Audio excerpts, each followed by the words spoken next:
In this example problem, we're going to use the regression equation to analyze a set of existing data we have to develop a formula that we can use to make predictions from based upon the relationships that exist within the data that we have. And for our data set that we're going to work with over here, we have the fuel efficiency of 10 different types of vehicles. And we're finding out what the relationship is between the engine size in liters of those vehicles and the type of fuel economy that they get. And with this, we can come up with some kind of conclusion based upon the numbers that we have of how engine size relates to the miles per gallon that you get. And we can set up a formula that's going to predict how much fuel economy you'll get off of an engine of a certain size. And we can even talk a little bit about how good of a predictor that this setup is going to be. So let's start with the data that we have. We need to first identify what is X and what is Y. And in regression, X always makes Y change. So what is the thing here that's going to dictate how the other thing reacts? Engine size is going to dictate what type of fuel economy you get. It takes more gas to run a larger engine than it does a much smaller engine. So our independent variable is going to be our engine size in liters. Our dependent variable, our Y variable, is going to be the thing that is affected by the size of the engine in the car, and that's its fuel economy. So our Y variable is fuel economy in MPG. Sorry, it's a typo. I should say Y right there. There we go. So we need to set up a, an equation that's going to make predictions based upon this. And it's the regression equation. And for the regression equation, we need two different data, pieces of data. First, we need the slope, and the slope is a measure of how much y changes for each additional unit of x, or in this case, since engine sizes are x and fuel economy is our y, slope is going to represent how much fuel economy is affected by each additional liter of engine size that you have. And then the other piece of information we need is the constant, or A, and that represents what the value of y would be if x were 0. And it doesn't always make sense. And in this case, it definitely doesn't make sense because it is hypothetically what would the fuel economy be of a 0-liter engine? Well, you can't have a 0-liter engine. If you don't have any liters in your engine, you're not going anywhere. But that being said, by the nature of the way that regression works, you have to start from somewhere. So while we can't actually have a 0-liter engine, it is going to give us a reference point for which our formula can project information based upon how far away from 0 our predicted engine size is going to be. So let's take this step by step. To figure out my correlation or my slope, my B, I need three inputs. That's the formula right there. I need our R, the correlation coefficient. And I need the standard deviation for the two different variables, respectively, that we are trying to find the slope of the relationship between. So here, up on the top, let me gather my data. I need the correlation coefficient between these two variables. The information tells me to use Excel's Correl function to determine that. And I could go through if I wanted to and do a whole bunch of tables to calculate the correlation coefficient of this. I don't want to. So let's make it easy on ourselves by using this function. So the first array that I need is the x values, and our x values are the engine sizes of our 10 cars. If I can click on just the one, hey, hate when it does this. Hold on a second. Doing this live, let me click back over. There we go. I don't know if any of you will have that problem, but if Excel ever gets wonky and it's not clicking on the cell that you want it to, just change your tab and then you should be okay. So our first set of values is going to be those X values, and our second set of values is going to be the Y values. And when I put that in, I get a corral of negative, very important, 0.906. And what that implies in this case is that there is a negative relationship between the two. As X goes up, Y goes down, which makes sense. As your engine gets bigger, the less miles per gallon that you're going to get. And that number is quite close to -1, which means it's a very strong relationship. There's other factors that might affect your gas mileage, but we definitely are certain to say that engine size is going to be one of them. So we have our correlation coefficient. We find the standard deviation of my x values by using the stdev.s function. So standard deviation s, and I'm finding this of my x values, which we've determined x is engine size. close that parenthesis. So I've got the standard deviation of my range of numbers in column B. That comes out to 1.35. So about 2/3 of all cars that exist, we can say, have a liter size of their engine that's within 1.3 liters of the average of all cars. And we can do the same thing over here. Use the stdev.s function for our y values. And close that parenthesis. So I've got the standard deviation .s of our C range, C5 to C14. And that's going to give us 4.19. So about 2/3 of cars exist within 4 mpg, higher or lower than the average of all cars. But I really add those numbers because I need to calculate this, B, our slope. And the formula for that is you take your correlation coefficient and you divide it by the quotient of your two standard deviations. So for us, this is going to equal our correlation coefficient, which is C23, times our standard deviation of our y values, which was that 4.19 that we had up here in cell C27, divided by the standard deviation of our x values, which was determined was 1.35. And I come up with a slope of negative 2.804, which means that for every additional liter of engine size that a car has, larger engine, your miles per gallon drops by about 2.8 mpg. And that's the long way about go about doing things.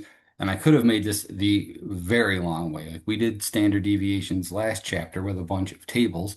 In a previous example from this chapter, I did the correlation coefficient with a table. If you wanted to do this by hand, absolute nightmare. Using Excel's function makes it much easier, but we can even skip what we did right here because Excel does have a slope function. So if you type in equals slope and open a parenthesis, it's going to ask you for two things, your known y values and your known x values. And the y values have to go first. So our known y values, we determined that y was fuel economy. So those values are all of the stuff in column C from C15 to C14. And you hit comma.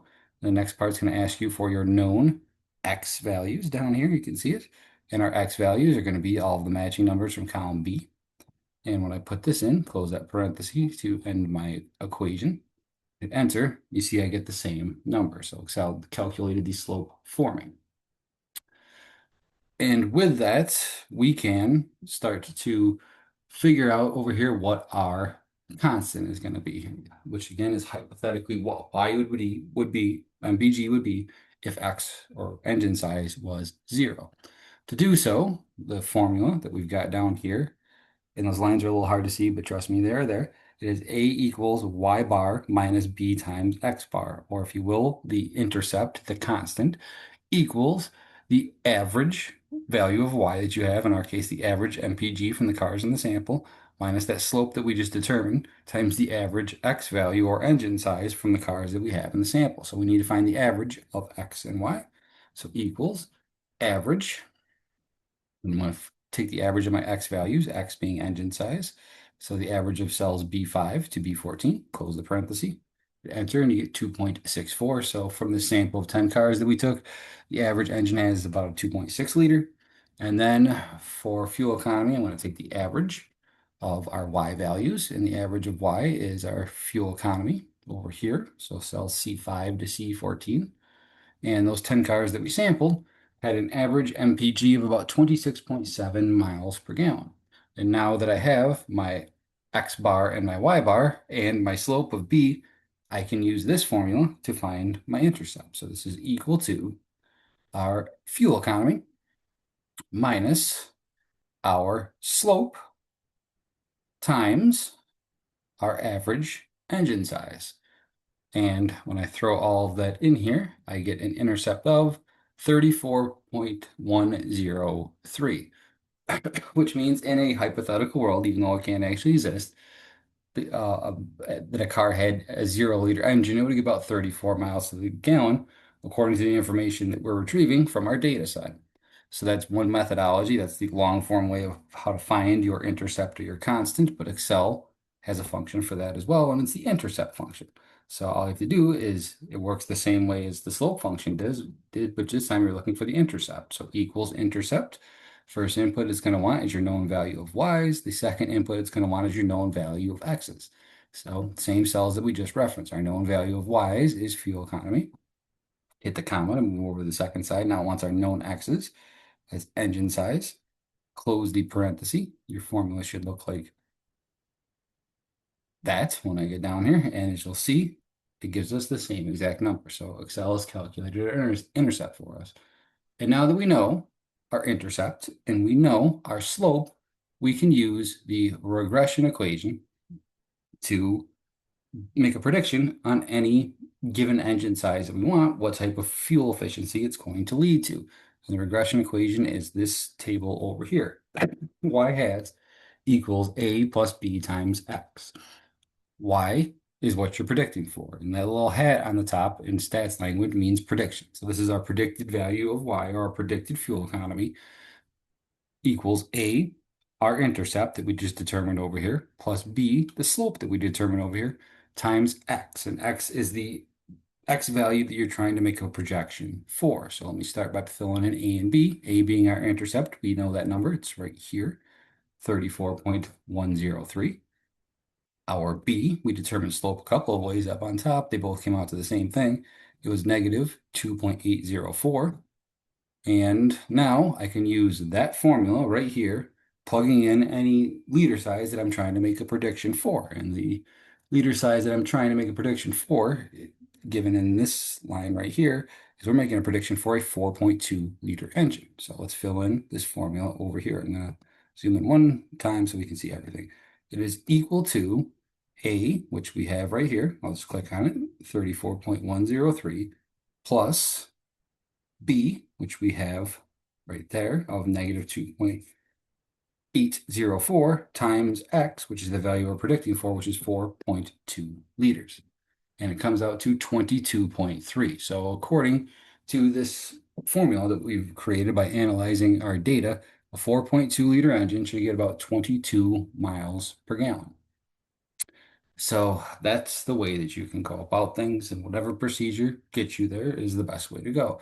But if you really want to shortcut things, you can nest your intercept and slope functions within what we just did right here on row 52, our regression equation. Because how did we find A?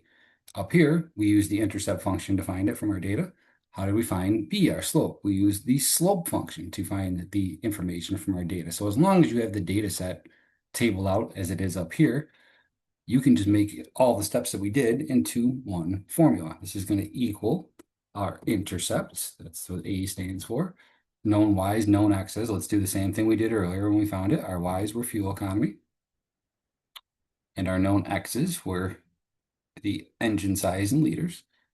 And I'm going to close that parenthesis. Scrolling back down. So that's how we're started off. That will tell Excel that we need to calculate our A. Let's go on down here and I don't know what just happened there.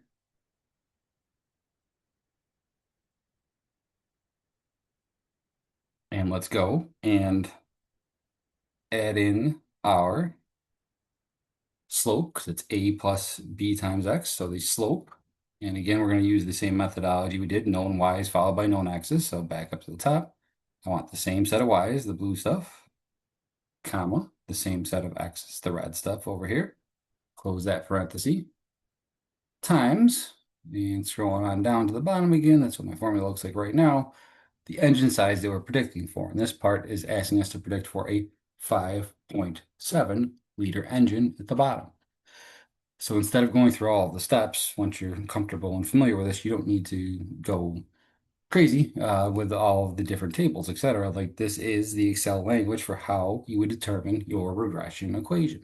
And when I throw that in here, I come up with 18.1.